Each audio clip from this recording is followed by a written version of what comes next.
नमस्कार, आप देख रहे हैं न्यूज नेशन। आपके साथ मैं हूं लक्ष्य Sharma. ICC one day world cup में आपको एक से बढ़कर एक मैच देखने को मिल रहे हैं। छोटी टीमें बड़ी टीमों को हरा रही है, बड़ी टीमें छोटी टीमों से हार रही है। सेमीफाइनल की रेस काफी रोमांचक हो चुकी है। टीम इंडिया ने 7 मैच में 7 जीत के साथ सेमीफाइनल में अपनी जगह पक्की कर ली है, लेकिन उसका अगला मैच होगा साउथ अफ्रीका के खिलाफ, जो 7 मैच में 6 जीत और 1 हार के साथ पॉइंट टेबल में नंबर 2 पर है। अब एक हार मिली है, वो भी नीदरलैंड के खिलाफ उनको हार मिली है, और इसके बावजूद इस टीम का प्रदर्शन बहुत अच्छा है। तो इस रिपोर्ट में हम बात करेंगे कि दोनों टीमों की संभावित प्लेइंग 11 क्या हो सकती है, हेड टू हेड रिकॉर्ड क्या कहते हैं, पिच रिपोर्ट क्या कहती है, वेदर फोरकास्ट क्या कहता है, सब कुछ बात करेंगे। दोनों टीमों की फॉर्म के बारे में, दोनों टीमों की ताकत कमजोरी के बारे में, लेकिन सबसे पहले बातचीत कर लेते हैं दोनों ही टीमों की संभावित प्लेइंग 11 के बारे में। अगर भारत की संभावित प्लेइंग 11 के बारे में बात करें तो रोहित शर्मा, शुभमन गिल, विराट कोहली, श्रेयस अय्यर, केएल राहुल, सूर्य कुमार यादव, रविंद्र जडेजा, मोहम्मद शमी, जसप्रीत बुमराह, कुलदीप यादव और मोहम्मद सिराज, यानी कि वही टीम जो पिछले 2-3 मैचों में खेल रही है। अब साउथ अफ्रीका की बात करें तो क्विंटन डिकॉक जो शानदार फॉर्म में चल रहे हैं, 4 शतक लगा चुके हैं।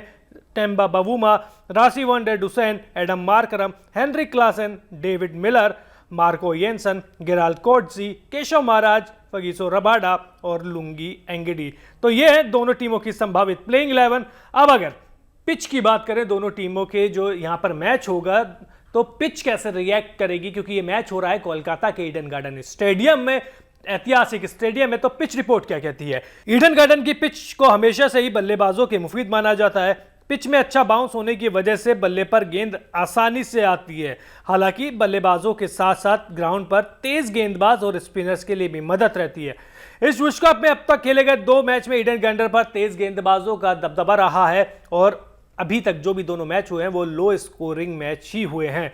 पिच रिपोर्ट बताई आपको, दोनों टीमों की संभावित प्लेइंग 11 बताई। अब हेड टू हेड मुकाबलों की बात करें तो भारत और साउथ अफ्रीका के बीच में कुल मैच हुए हैं 90, जिसमें से भारत जीता है 37, अफ्रीका जीता है 50, यानी कि अफ्रीका का अपर हैंड है, और 3 मैचों का जो नतीजा है वो नहीं निकला है। हेड टू हेड रिकॉर्ड भी हो गए, पिच रिपोर्ट भी हो गई, संभावित प्लेइंग 11 भी हो गई। वेदर बताएं तो वेदर को लेकर चिंता करने की कोई जरूरत नहीं है, क्योंकि वेदर पूरी तरीके से क्लियर रहने वाला है। 2 या 3% बारिश की प्रेडिक्शन की गई है, यानी कि बारिश आई भी तो केवल बूंदाबांदी आएगी। मैच पर खतरा नहीं है, या मैं कहें कि मैच में कुछ ओवर की कटौती हो सकती है, इसकी भी पॉसिबिलिटी बहुत कम है। तो इसलिए आप 100 ओवर का मैच देखने को मिल सकता है आपको 50 ओवर एक इनिंग की साइड से। बस ये है कि कोई सी टीम जल्दी ऑल आउट ना हो जाए। तो अब आपको दोनों टीमों की संभावित प्लेइंग 11 भी बता दी, पिच रिपोर्ट बता दी, वेदर भी बता दिया, इसके साथ ही आपको हेड टू हेड रिकॉर्ड्स भी बता दिए। अब बातचीत करते हैं दोनों टीमों के बारे में, फॉर्म के बारे में। तो सबसे पहले अपनी टीम इंडिया के बारे में बातचीत कर लेते हैं। रोहित शर्मा और शुभमन गिल। रोहित शर्मा फॉर्म में चल ही रहे थे, हालांकि श्रीलंका के खिलाफ पिछले मैच में वो जरूर 4 रन बनाकर आउट हो गए, लेकिन इसके अलावा पिछली पारियां देखें फॉर्म में है, तूफानी शॉट्स खेलते हैं, बड़े बड़े शॉट्स के लिए जाने जाते हैं। एवरेज अच्छा है इस वर्ल्ड कप में, स्ट्राइक रेट और उससे अच्छा है। तो रोहित शर्मा इसी तरीके से खेलते रहेंगे, हम उम्मीद करते हैं। वहीं शुभमन गिल, श्रीलंका के खिलाफ मैच से थोड़ी सी टेंशन हो रही थी कि शुभमन गिल के बल्ले से उस तरह के रन नहीं निकल रहे जिसके लिए गिल जाने जाते हैं। बड़ी पारी नहीं निकल रही है, लेकिन गिल ने श्रीलंका के खिलाफ 90 के करीब रन बना के बता दिया कि ठीक है, मैं शतक से जरूर चूक गया, लेकिन इसके बावजूद आप मेरे ऊपर विश्वास रखिए, आने वाले मैचों में मैं और बड़े रन बनाऊंगा। इसके बाद किंग कोहली, देखिए 3 बार इस वर्ल्ड कप में 85 या 85 से ज्यादा रन बना चुके हैं, शतक से चूक गए हैं। अगर इसमें से 2 बार भी अगर वो शतक पूरा कर लेते तो वो न केवल सचिन तेंदुलकर के 49 रिकॉर्ड की बराबरी कर लेते, बल्कि तोड़ भी देते। श्रीलंका के खिलाफ भी 88 रन की उनकी पारी आई, फॉर्म में है, कोई दिक्कत नहीं है। अब गिल की तरह चिंता श्रेयस अय्यर के साथ भी थी, क्योंकि श्रेयस अय्यर के बल्ले से रन नहीं निकल रहे थे और शॉर्ट पिच गेंद पर वो आउट हो रहे थे, लेकिन श्रेयस अय्यर ने भी अच्छी पारी खेलते हुए बता दिया कि मैं भी फॉर्म में हूं, मेरे को लेके टेंशन मत लीजिए।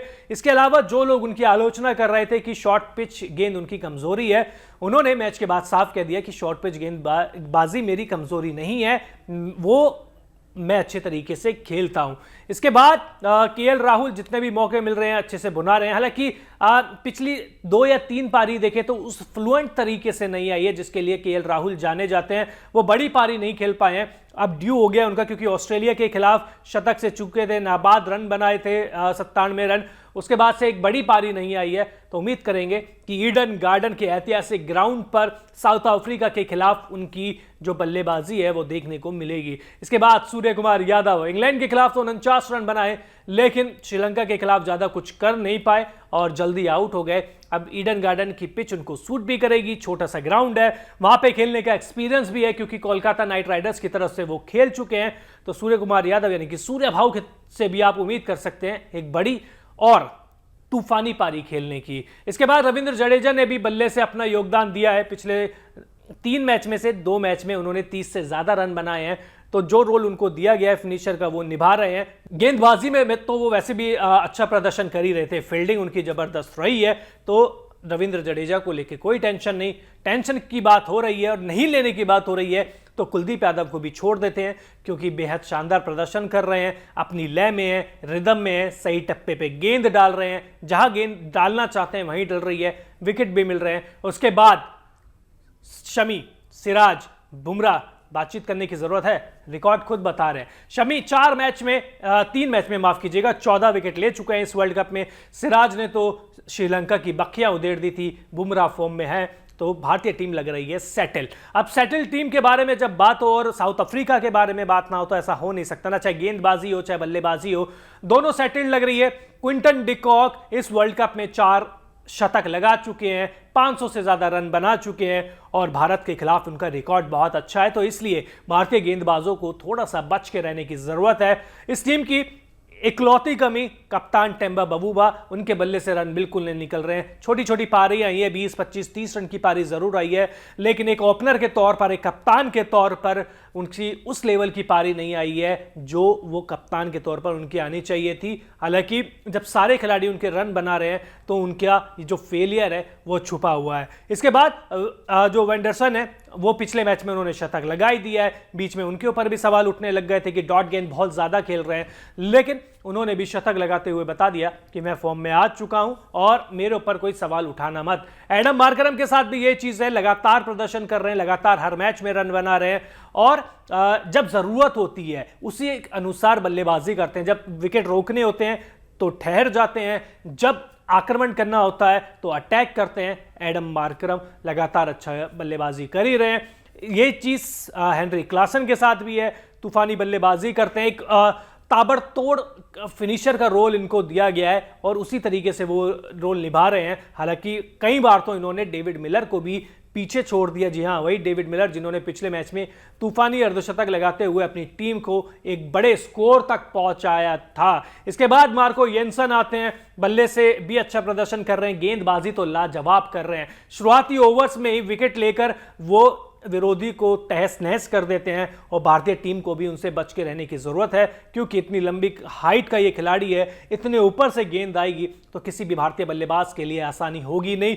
और येंसन के बाद फिर कोटजी आते हैं। पहला वर्ल्ड कप खेल रहे हैं लेकिन लग ही नहीं रहा है, ऐसा लग रहा है कि डेल स्टेन दूसरे रूप में आ चुके हैं। हालांकि इनके साथ ये है कि विकेट टेकर है लेकिन खराब गेंद भी आपको दे देते हैं, इसलिए इनकी इकोनॉमी थोड़ी सी हाई है, लेकिन विकेट बहुत लेते हैं, तो इनसे बच के रहिए। केशव महाराज सवाल ये उठ रहे थे कि देखिए इकोनॉमी तो इनको ठीक रहती है लेकिन विकेट कब लेंगे। पिछले 3-4 मैच उठा के देख लीजिए, इकोनॉमी वहीं की वहीं है, यानी कि रन नहीं दे रहे हैं और विकेट का कॉलम है वो बढ़ता जा ही रहा है। तो महाराज से भी बच के रहने की जरूरत है। तो ये साउथ अफ्रीका का जो पूरा कहते हैं ना असला बारूद है गेंदबाजी का। इसके बाद जो आते हैं रबाडा, वो भारतीय टीम का कबाड़ा कर सकते हैं, कई बार इससे पहले कबाड़ा किया हुआ है, तो भारतीय टीम को बच के रहना होगा।